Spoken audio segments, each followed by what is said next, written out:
welcome to my channel and welcome to day 21 of my 25 Days of Craftmas series. Today I'm showing you how to make this Buffalo Plaid Christmas sign. I just love the look of the black and white plaid background with the pop of color of the wreath in the sign. This is a fun project and I'm excited to show you how to make your own. Now let's go take a look at the supply list and get started. For this project you'll need a framed wood sign and mine measures about 12 inches by 16 inches. You'll need wood for the little sign and that measures about 7 inches by 3.5 inches.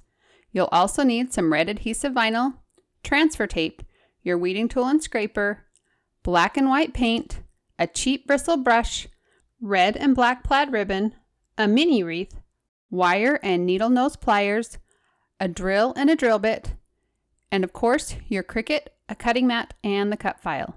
So grab your supplies and head over to your computer. The first thing we need to do is grab the SVG file we'll be using for this project. You can get it for free on my blog at burtonavenue.com.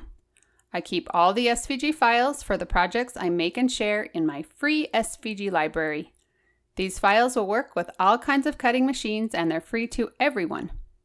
Once you're on my site, just go to Free SVG Files and then Free SVG Library. You will need a password to get into the library and there are instructions on the screen if you need to get one.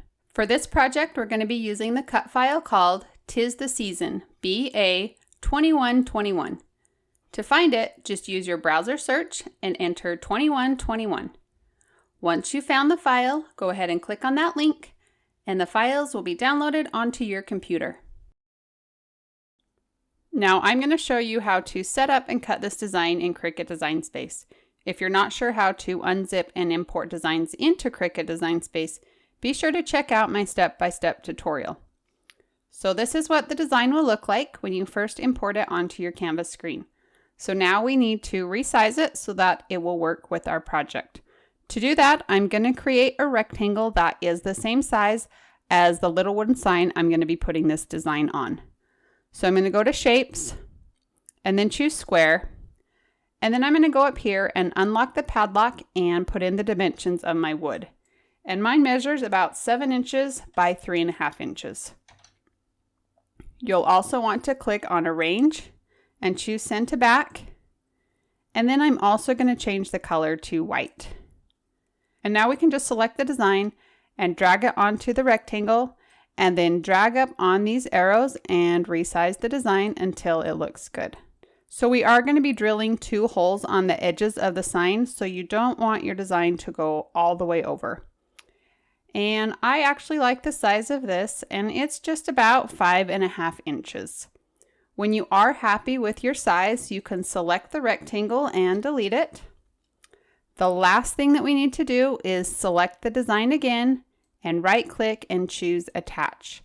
And that's just going to lock all of those letters into place so that our Cricut will cut the design the same way we see it here on the screen. So now we can click on the green Make It button. And then you'll be taken to this screen. And this is just going to show us what our design is going to look like on the cutting mat. If everything looks good here, you can click on the green Continue button. And once Design Space finds your Cricut, you'll be taken to this screen. Make sure your dial is set to vinyl, and then you can go load your cutting mat. So you're going to place your piece of vinyl on your cutting mat and smooth it down. Load it into your Cricut by pressing the up and down arrow button. When your Cricut is ready to cut, you'll see the C button light up. Press that and your machine will begin cutting. When everything has been cut, you can press the up and down arrow button again to unload your mat. Remove the vinyl from your cutting mat and trim off any unused portion of the vinyl. Then weed away the excess vinyl from around your design. You can use a weeding tool to help you pull out the small pieces left inside of the letters. Next, cut a piece of transfer tape and place it sticky side up on your surface. Then place the vinyl on top of that and smooth it down. Rub over the design firmly with your scraper and then trim off the excess transfer tape and vinyl backing. Next, we're going to work on the wood sign.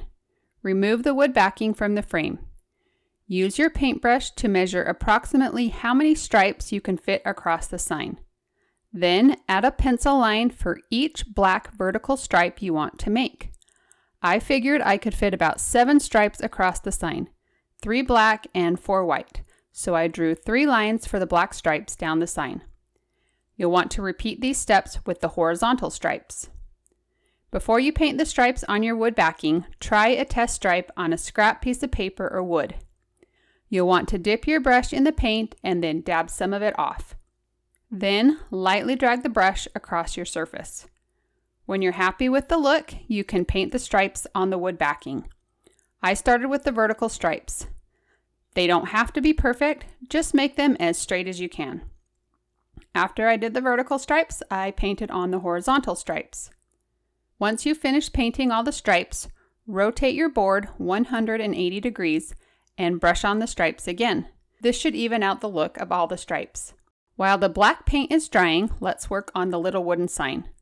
Start by drilling a small hole in the middle of both the left and right sides. Lightly sand the wood and then paint it white. It will probably take you 3 to 4 coats to totally cover your wood. After the white paint has dried, we're going to apply the vinyl to the sign. So grab your vinyl design and pull off the vinyl backing. Position your design on the wood. Do your best to make sure the design is straight and centered. Then rub over the vinyl with a scraper and then carefully pull off the transfer tape. Next, we're going to assemble the sign. Start by cutting a 12-inch piece of wire and threading about 3 inches of it through one of the holes on the little wooden sign. Wrap the wire around the back of your wreath and then through the other hole on the sign. Trim off all but about 1 inch of the excess wire and then twist the excess around the tip of the pliers to make a little curly Q.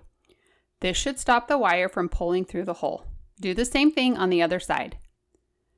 Thread a piece of ribbon through the top of the wreath. Pull the ends together to form a loop. Place the wreath on the wood backing and then put the frame over the ribbon. Press your metal tabs back down so the backing is secure. You can pull down on the ribbon until the wreath hangs in the center of the sign.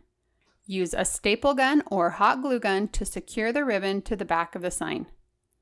Flip the sign back over and adjust the little wooden sign and wreath until they look good. And that's it. This Christmas sign is finished, and isn't it cute? If you enjoyed this video and want to see more like it, be sure to subscribe to my channel and click on the notification bell so you'll get notified each time I post something new.